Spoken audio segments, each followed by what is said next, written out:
सो गस आज के सेशन के अंदर BSE लिमिटेड ठीक है काफ़ी हद तक स्टेबल देखने को मिला डिस्पाइट इसके कि मार्केट में एक बड़ी गिरावट थी।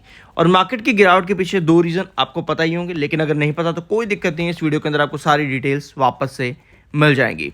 वी आर NISM सर्टिफाइड, तो सब्सक्राइब जरूर कर देना और बढ़ते हैं आगे।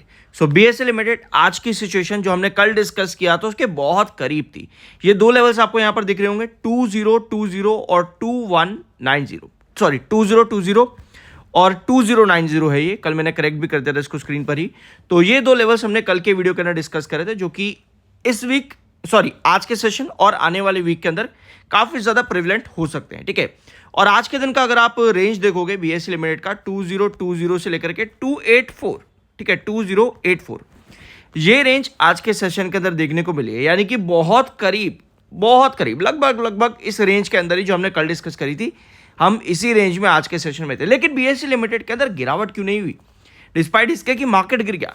इसके पीछे एक बड़ी रीजन है। ठीक है, तो अभी यहां पर देखते हैं। लेकिन गिरावट मार्केट के पीछे आपके पास दो रीजन है। मार्केट के गिरावट के पीछे आपके पास दो रीजन, और फर्स्ट वीक ऑफ सितंबर में हमने डिस्कस भी किया था कि लास्ट वीक जो सितंबर का रहेगा मार्केट कॉशियस रहेगा। ठीक है, ये चीज हमने डिस्कस की थी फर्स्ट वीक ऑफ सितंबर में, और वही आपको मिल भी रहा है। अच्छी बात है, चैनल सही जा रहा, सब्सक्राइब कर दिया करो। ठीक है, ये दो पॉइंट्स आपके थे। पहला तो टैरिफ 2.0, दूसरा आता है रेट कट, जो कि यूएस फेडरल रेट कट। आप बहुत ज्यादा सुन रहे होंगे पिछले 2 सालों के अंदर रेट कट आ रहा है। ठीक है, अब 2.0 टैरिफ तो हमारे पास आ गया, उसका इफेक्ट हमें मार्केट के अंदर दिख भी गया। अब मार्केट के अंदर कॉशियसनेस जो रहेगी वो रहेगी आपकी रेट कट की, कि रेट कट होगा, कितना होगा, कैसे होगा, वो सब चीज़ों की भी टेंशन मार्केट के अंदर रहेगी। अगर रेट कट हो जाता है तो अच्छी बात है, ये मार्केट को थोड़ा सा बूस्ट दे सकता है, मार्केट में थोड़ी सी रिकवरी दे सकता है। तो इस न्यूज़ का वेट करो। और हाँ, देखो क्या होता है कि काफ़ी सारे इन्वेस्टर्स ये काम बार बार करते हैं कि कहते हैं लॉन्ग टर्म के लिए बहुत अच्छा है।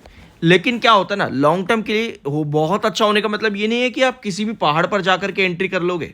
ठीक है, जैसे अभी मैं आपको चार्ट पे लेकर के चलता हूँ, यहाँ पे इधर आओ, ये आपका चार्ट है। आपको जो डायगोनल दिख रही है यहाँ पे, डॉटेड डायगोनल जो आपको दिख रही है, ये डायगोनल हम लंबे टाइम से लेकर के चल रहे हैं। जब आप 2520 के रेजिस्टेंस पर, रिस्ट्रिक्शन पर बार बार रिस्ट्रिक्ट हो रहे थे, 2520 के आपके क्या कहते हैं उसको, रिस्ट्रिक्शन लेवल पर बार बार रिस्ट्रिक्ट हो रहे थे, तभी हमने यहाँ पर ये 2520 पे जो आपकी डायगोनल है, लगातार ऐसी ही डायगोनल पर आपको रिस्ट्रिक्ट होता देखने को मिला, देख सकते हो यहाँ पे। ठीक है, तो लोग क्या करते हैं, पहाड़ पर चढ़ जाते हैं, मार्केट की ना कंडीशन समझते हैं कि मार्केट आने वाले वीक से आने वाले महीनों में कैसा दिख सकता है, और ना ही चार्ट्स को रीड करते हैं, और फिर यही कहते हैं कि बार बार कि यार लॉन्ग टर्म के लिए बहुत अच्छा है। अब यहां पर आप एंट्री करके बैठे हो और इस समय आप इधर हो, तो क्या ही करोगे लॉन्ग टर्म का? ठीक है, अब ये लेवल शायद हो सकता है आपको आने वाले 3-4 महीने तक ना दिखे, तो क्या करोगे? उस लॉन्ग टर्म का क्या मतलब है?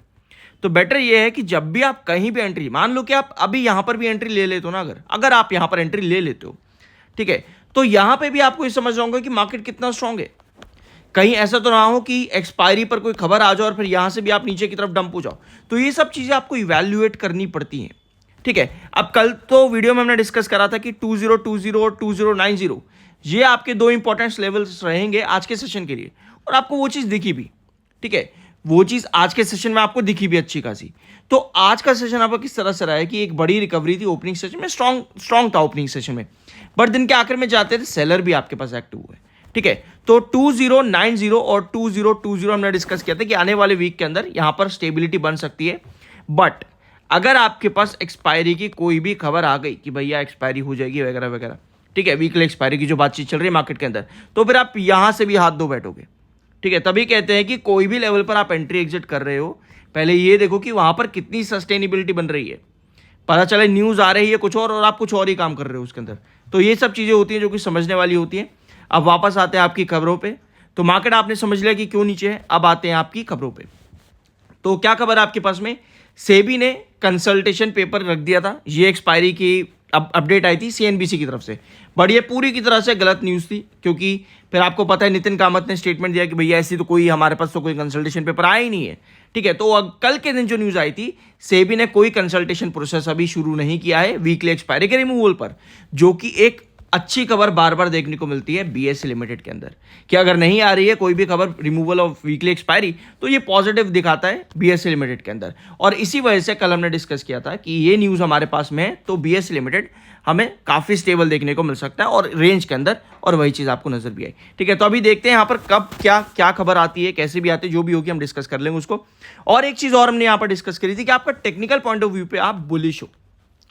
ठीक है, एमएफआई बुलिश है। अब मैं आपको अगर एमएफआई की कहानी बताऊं, क्योंकि पिछले 3 से 4 महीने लगातार मैंने आपके साथ बीएसई लिमिटेड डिस्कस किया, लगातार नॉन स्टॉप और एक एक लेवल।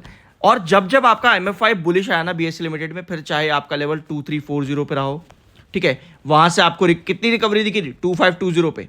याद है आप लोगों को? नहीं याद होगा, कोई बात नहीं, अब याद आ जाएगा देख करके। ठीक है, तो 2340 पे जब आपका था एमएफआई बुलिश हुआ, आप 2520 के आर पर चले गए थे, यानी कि रिस्ट्रिक्शन पर, याद है?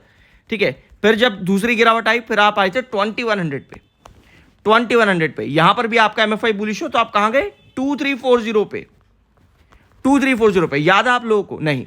तो इसी वजह से कहते हैं कि जब भी आप किसी भी स्टॉक के पीछे भागो ना, तो ऐसे पढ़ो कि आपको 2 महीने के बाद भी उसके टेक्निकल्स, उसके चार्ट अच्छी तरह से रिवाइज हो, ऐसा ना हो कि आपको किससे कुछ पूछना पड़े। इस तरीके से काम करो जिस तरह से मैं आपको यहाँ पर चीज़ें बता रहा हूँ। बाकी देखो यार, आपकी अपनी मर्जी हो सकती है कि आपको मेरा तरीका पसंद ना आए, आपका अपना कुछ ओपिनियन हो सकता है। ठीक है, अब एक बार क्रूशल सुपरा भी यहाँ पर देख लेते। तो क्रूशल सुपरा जो आपका है वो 1990, वही लेवल्स जो हम पुरानी डिस्कस करें, कुछ नया यहाँ पर नहीं है।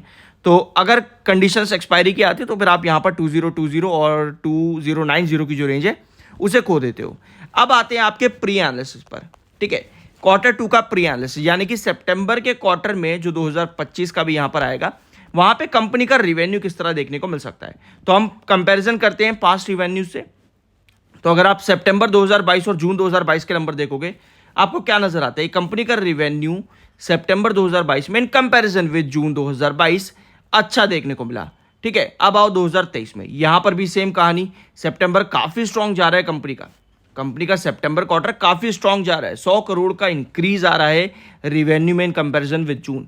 अब 2024 में, और 2024 में भी यही कहानी, कंपनी बड़ा बेंचमार्क दे रही है आपके सितंबर क्वार्टर में। ठीक है, अब जून का क्वार्टर ऑलरेडी एक बहुत स्ट्रांग बेंचमार्क है, लेकिन हमें एक चीज पता है कि पिछले 3 सालों के अंदर कंपनी ने सितंबर quarter in comparison with March, in comparison with दिसंबर बहुत अच्छा दिया, और इन कंपैरिजन विद जून भी काफी अच्छा दिया सितंबर क्वार्टर। ठीक है, तो ऐसे में हमारी जो पॉसिबिलिटी बनती है कि इस बार भी अगर कंपनी अपने इस बेंचमार्क को, जो कि कंपनी एस्टैब्लिश करती है सितंबर क्वार्टर यानी Q2 के अंदर, इसको कंटिन्यू करती है, तो क्या कंपनी इस बार 1000 करोड़ के रिवेन्यू पर आ सकती है? कमेंट बॉक्स में यस या फिर नो में अपना ओपिनियन जरूर शेयर करना। ये क्वार्टर एक नए फिगर लेकर के आ सकता है सितंबर क्वार्टर में बीएसई लिमिटेड के लिए। 4 फिगर्स के अंदर शायद कंपनी के नंबर्स देखने को मिल सकते हैं as per past pattern, but ये एक प्री एनालिसिस है, अभी कंपनी ने नंबर्स अनाउंस नहीं किए हैं, तो हम यहां पर जस्ट एक एजम्पशन ले रहे हैं कि क्या पॉसिबिलिटी देखने को मिल सकती है। अब इसी तरह से आप अगर सीखना चाहते हो चैनल पर, सब्सक्राइब तो कर ही देना पहले, तो फ्री ऑफ कॉस्ट है, पैसे नहीं लगेंगे इस चीज के। और साथ में NISM सर्टिफाइड भी है हम लोग, तो उसमें भी आपको कोई दिक्कत नहीं होनी चाहिए। ठीक है, और अब आप यहां पर क्या करना, आपको सीखने के लिए प्रॉफिटेबिलिटी कंपनी की कैसी हो सकती है आपके सितंबर क्वार्टर के अंदर। कमेंट बॉक्स में उसका फटाफट से प्री एनालिसिस करो और कमेंट बॉक्स में मेंशन करना कि कंपनी के प्रॉफिटेबिलिटी अच्छी देखने को मिल सकते हैं इन कंपैरिजन विद जून, या फिर अच्छी नहीं देखने को मिल सकती, ऊपर या फिर नीचे। कमेंट बॉक्स में अपना ओपिनियन जरूर शेयर करना। आई होप कि वीडियो आपको पसंद आया होगा। बाय सर, ये कोई रिकमेंडेशन नहीं है।